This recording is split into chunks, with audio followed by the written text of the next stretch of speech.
बुद्ध की अंतिम यात्रा का दूसरा पार्ट सुनेंगे। बुद्ध पावानगर पहुंच चुके थे और वहां एक चुंड नाम का माना जाना भक्त था बुद्धा का। चुंड धातु का व्यापारी था।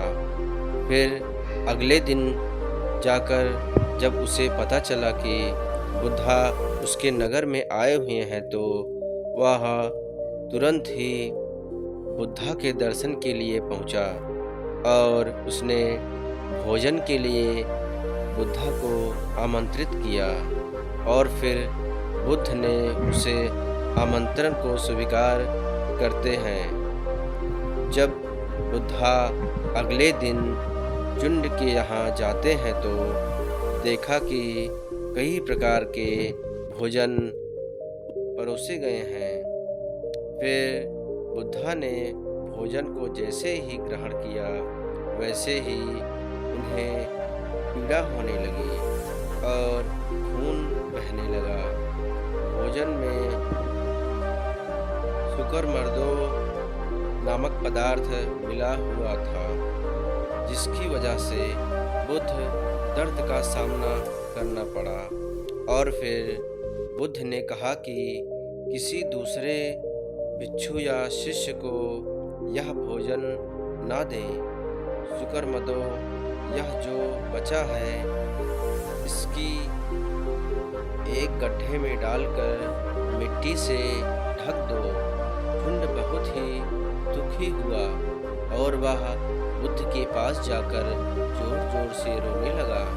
फिर बुद्ध ने चुंड से कहा, हे चुंड, तुम मुझे अब भी उतने प्रिय हो जितने कि पहले, बल्कि अब पहले से भी ज़्यादा प्रिय हो। इसमें तुम्हारा कोई दोष नहीं है। फिर वो आनंद और अपने शिष्यों के साथ कुशीनारा की ओर चल दिया। फिर कुशीनारा में चाल वृक्ष में के नीचे ही अपना परिनिर्वाहन करने लगे और रात्रि की आखिरी पहर में उनका परिनिर्वाण हो जाएगा। और शिष्यों के समूह में दुख की लहर फैल गई थी, लेकिन जो तय है उसे कोई टाल नहीं सकता, ना यात्रा को ना महापरिनिर्वाण को।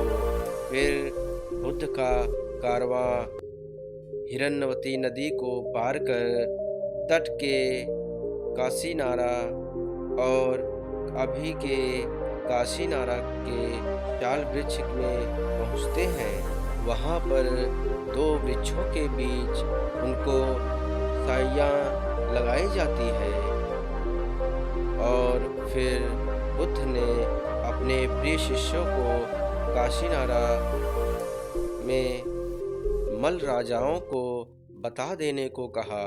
यह संदेश सुनकर पूरे शहर के नींद से जगा दिया हो।